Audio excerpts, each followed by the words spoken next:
Ustadz, ada yang bertanya kepada ana, satu hari sebelum bulan puasa di tempat pengajian ibu ini, mereka pergi ke kuburan suatu tempat. Di sana mereka berdoa kepada Allah. Apakah ini termasuk pintu-pintu syirik? Dirinci. Apabila mereka berdoa kepada Allah,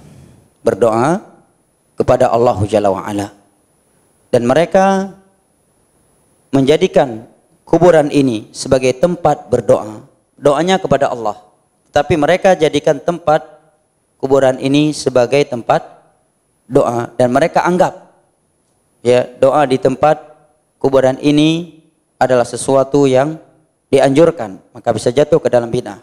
Dan kalau mereka menganggap bahwa dengan berdoa di samping kuburan ini akan lebih dikabulkan, maka bisa jatuh ke syirik kecil, karena telah menjadikan yang sebagai sebab kebaikan, keberkahan, yang itu bukanlah sebagai sebab. Nah, dan kalau mereka menjadikan orang yang telah meninggal ini sebagai perantara antara mereka dengan Allah dalam ibadah, maka ini syirik besar. Syirik Abu Lahab CS. Ya, yang Allah sebutkan di dalam surat Az-Zumar ayat ketiga, "Ma na'buduhum illa liyuqarribuna ilallahi zulfa."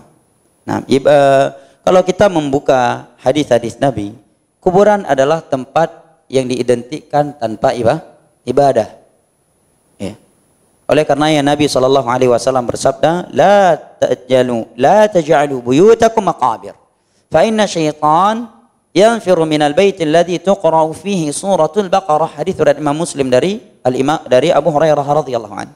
Janganlah kalian menjadikan rumah kalian seperti kuburan tanpa Al-Qur'an, karena syaitan lari dari sebuah rumah yang dibacakan di dalamnya Al-Baqarah. Nerangkan bahwa kuburan bukan tempat membaca Al-Qur'an. Sebagai orang kembali di masjid antum pernah baca Al-Qur'an, tapi bawa kuburan daika penyamuk bijut, dak Al-Baqarah bijut. Yang masjid ikhlas ai geduk. Ya. Qul Allahu ahad aja enggak sabar dia baca kalau dalam masjid. Tapi kalau di depan kuburan, Yasin bisa tamat 2-3 kali. Ya.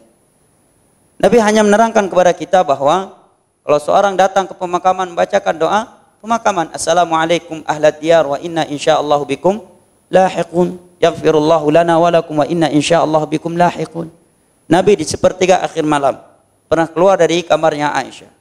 Aisyah menduga Nabi akan pergi ke rumah madunya. Setelah Aisyah kejar, rupanya didapati Nabi sedang mencermati, merenungi kematian di depan kuburan Baqi'. Tidak disebutkan di situ Nabi gejak baku barang baik geplah yatin. Kalau tamat 2 baru baliklah rumah. Enggak. Para sahabat juga demikian. Nah, kuburan Nabi di sisi mereka, tapi tidak ada satupun sahabat ya menjelang puasa atau setelah atau seterusnya gejak bak kuburan Nabi, geduk, geplah dika, Yasin, ya, atau Al-Fatihah. Enggak ada.